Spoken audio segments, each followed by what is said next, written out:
পূর্বতন সরকারের আমলেও অর্থ দপ্তরের সর্বোচ্চ পদে ছিলেন, বর্তমান সরকারের আমলেও অর্থ দপ্তরের সর্বোচ্চ পদে আছেন।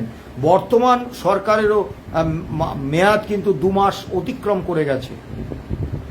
এই কাজটা করতে অর্থাৎ কলকাতার পেনশনারদের, সরকারি পেনশনারদের ডেটাবেস 8 থেকে 2015 পর্যন্ত সরকারি কর্মচারী এবং সরকারি পেনশনারদের ডেটাবেস এবং গ্র্যান্ট ইন এড হেডে যে কর্মচারীরা বেতন পান বা পেনশন পান তাদের ডেটাবেস তৈরিতে তাকে তো কোনো শুভেন্দু অধিকারী, কোনো মমতা বন্দ্যোপাধ্যায় তাদেরকে তো বারণ করেননি, কারণ এগুলো রুটিন কাজ। এই কাজটা তারা কেন করেননি?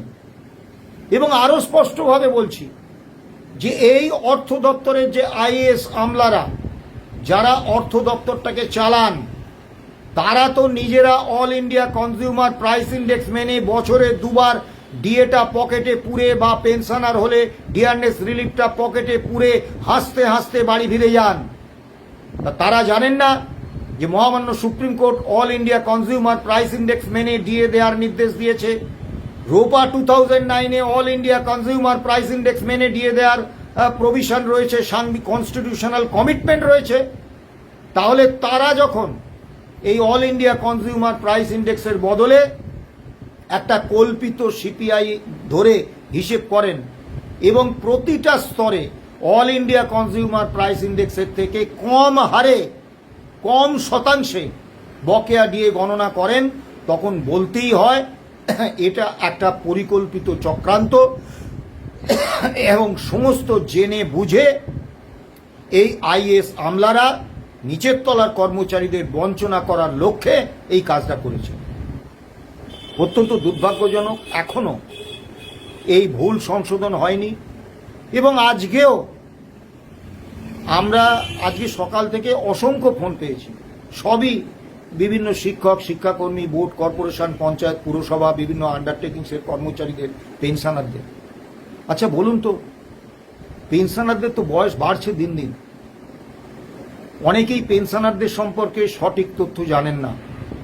অসংখ্য পেনশনার আছেন, শিক্ষক, শিক্ষাকর্মী বা এই আন্ডারটেকিংস বা বোর্ড, কর্পোরেশন, পঞ্চায়েত, পুরসভা, যারা 5,000 টাকার নিচে পেনশন পান।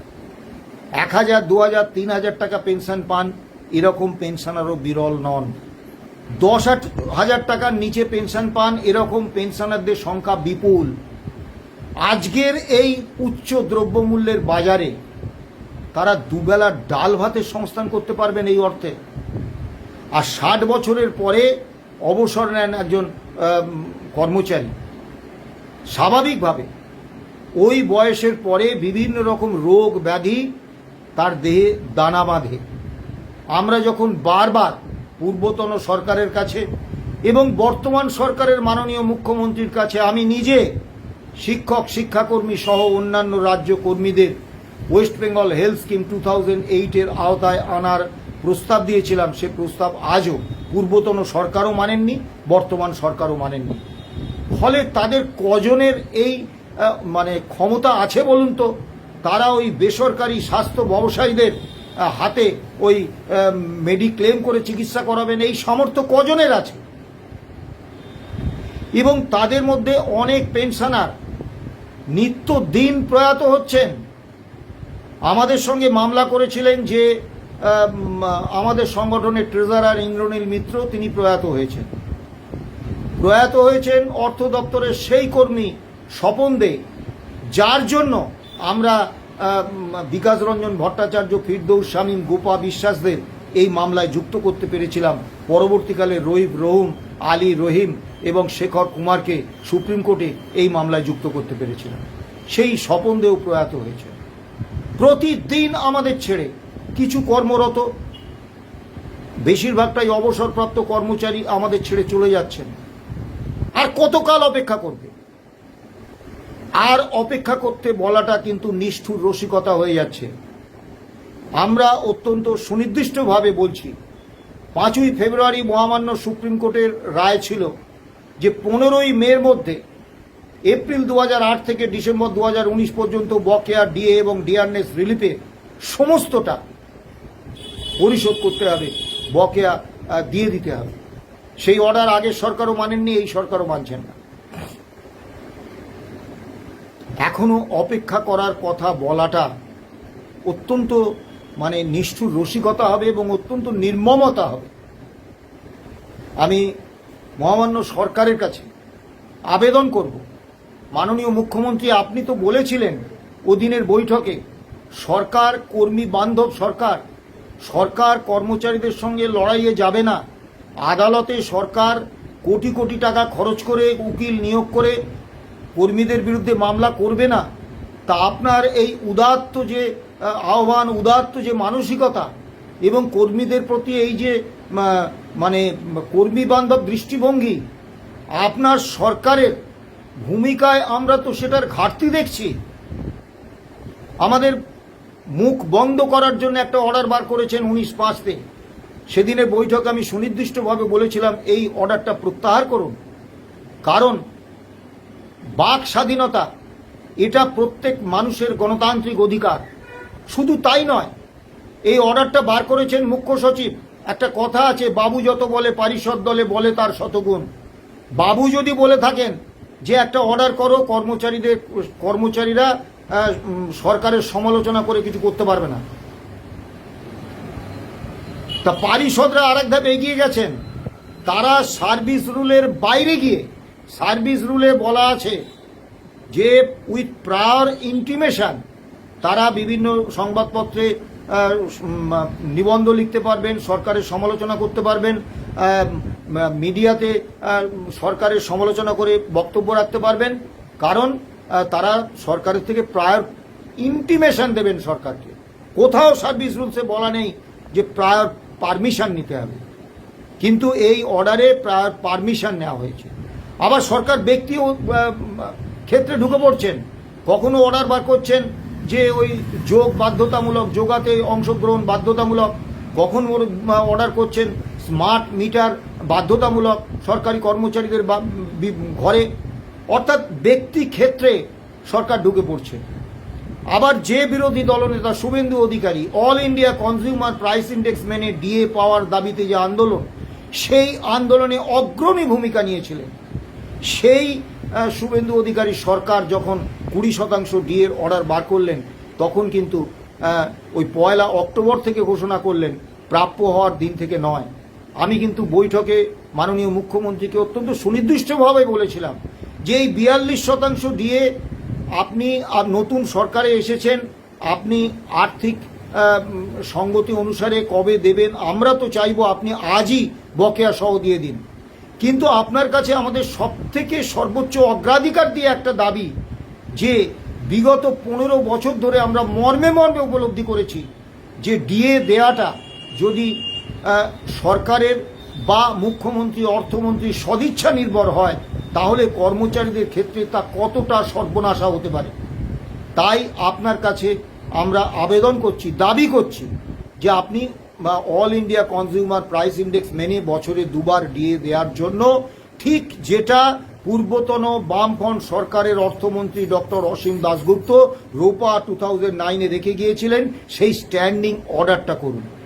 না, স্ট্যান্ডিং অর্ডার হয়নি, এবং 20% ডিএও কিন্তু হয়েছে 1 অক্টোবর থেকে, অর্থাৎ প্রাপ্য হওয়ার দিন থেকে নয়। তার মানে all India consumer price index মেনে ডিএ দেওয়ার যে অধিকার, সেই অধিকারের স্বীকৃতি কিন্তু বর্তমান সরকারও দিচ্ছেন না। মাননীয় মুখ্যমন্ত্রী এবং অর্থমন্ত্রীর কাছে আবেদন রাখব, দীর্ঘ সময় আমরা অপেক্ষা করেছি, আর অপেক্ষা করতে বলবেন না। গ্র্যান্ট ইন এইড হেডে যারা বেতন পান তারা চূড়ান্ত হতাশ। স্বাভাবিকভাবে আপনি নিজেকে একজন গ্র্যান্ট ইন এডে বেতন বা পেনশন পাবো কর্মচারীর জায়গায় বসিয়ে ভাবুন। 2রা এপ্রিল জেলার ব্যাংকগুলি থেকে যে সমস্ত সরকারি পেনশনাররা পেনশন পান, তাদের অ্যাকাউন্টে 16 থেকে 19 একটা টাকা ঢুকেছে, ভুল হিসেবে হলেও ঢুকেছে। তার পরবর্তীকালে এই সরকার আসার পরে কিছু পেনশনারের, জেলার ক্ষেত্রে কিছু পেনশনারের, তাদের ক্ষেত্রে একটা টাকা ঢুকেছে, সেটা 8 থেকে 19 বলে।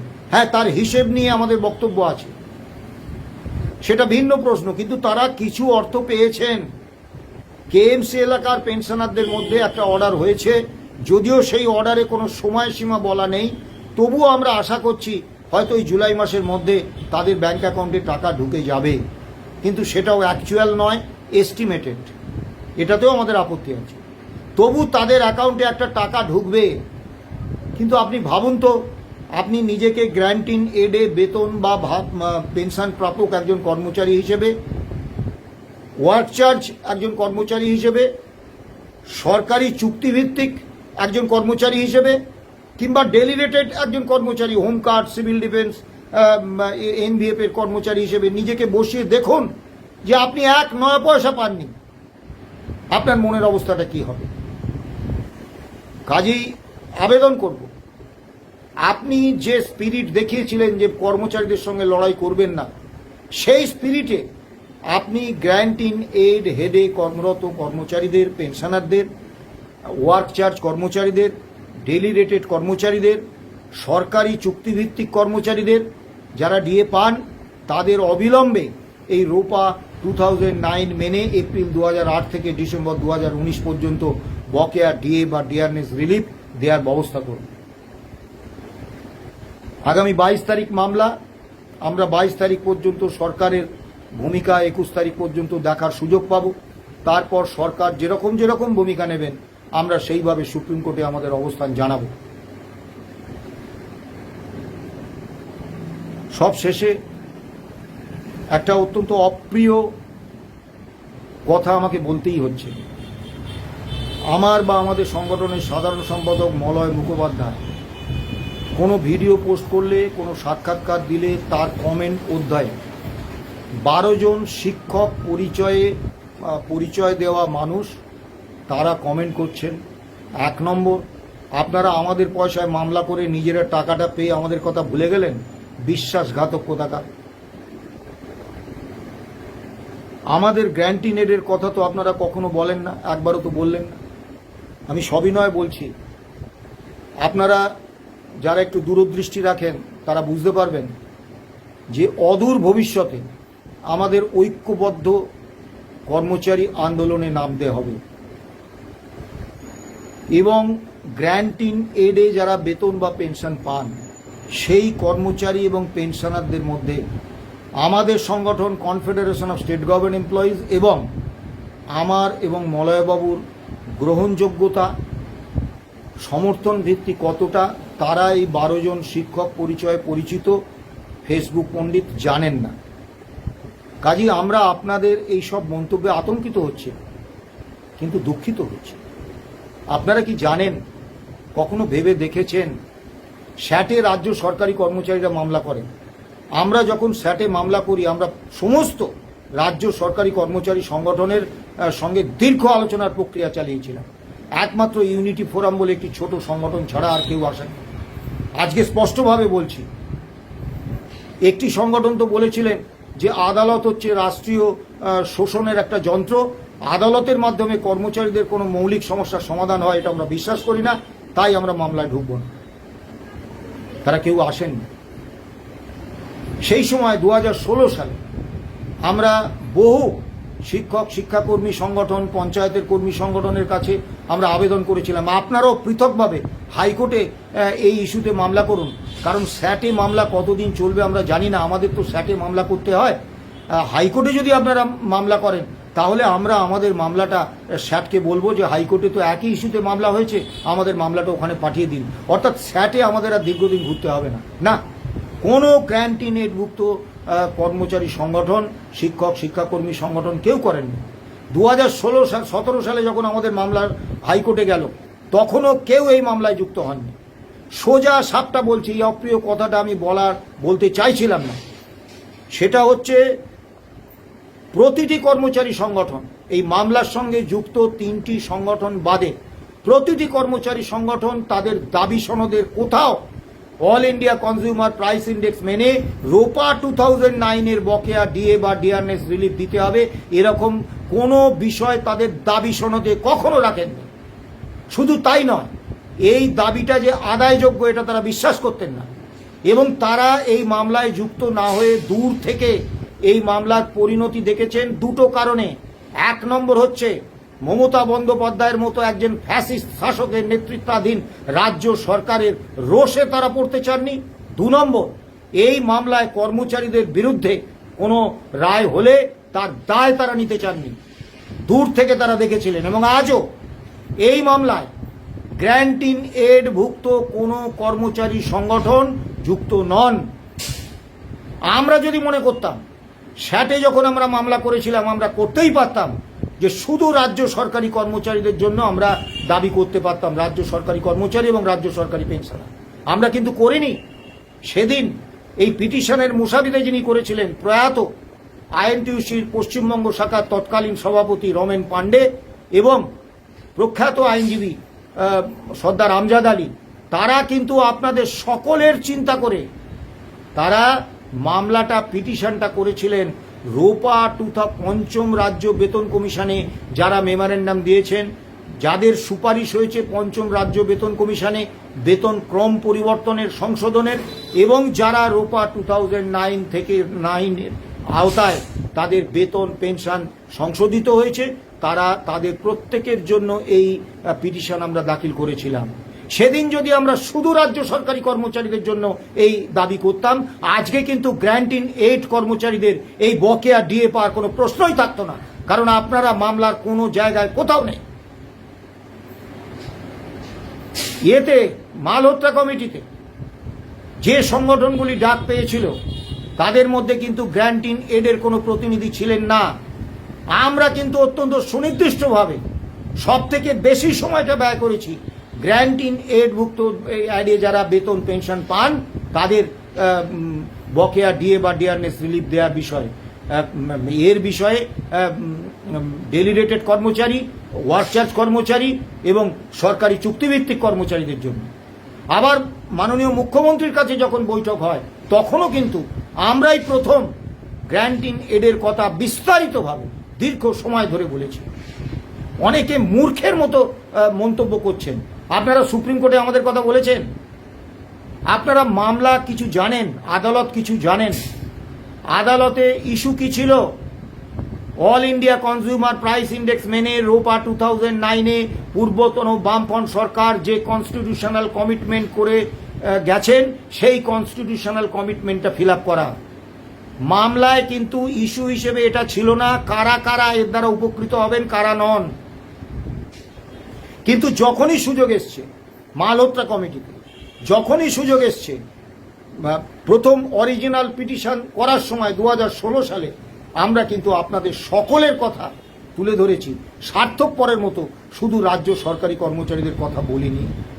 কাজেই আপনাদের কাছে বিনীত আবেদন, আমি আবারও বলছি, যাদের দূরদৃষ্টি আছে তারা দেখতে পাবেন যে অদূর ভবিষ্যতে সমস্ত কর্মচারী সংগঠনকে ঐক্যবদ্ধভাবে লড়াইয়ে নামতে হবে।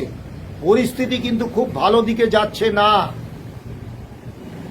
আপনারা যারা সরকারের উপর প্রবল আস্থা রাখছেন, রাখতেই পারেন, কিন্তু দীর্ঘ ট্রেড ইউনিয়ন অভিজ্ঞতা থেকে আমি যেটা বুঝতে পারছি যে আমাদের কিন্তু লড়াই করতে হবে। সেই লড়াইয়ে সরকারি কর্মচারী সংগঠনগুলোর পাশাপাশি গ্র্যান্ট ইন এডভুক্ত কর্মচারী সংগঠনগুলোকেও কাঁধে কাঁধ মিলিয়ে লড়াই করতে হবে।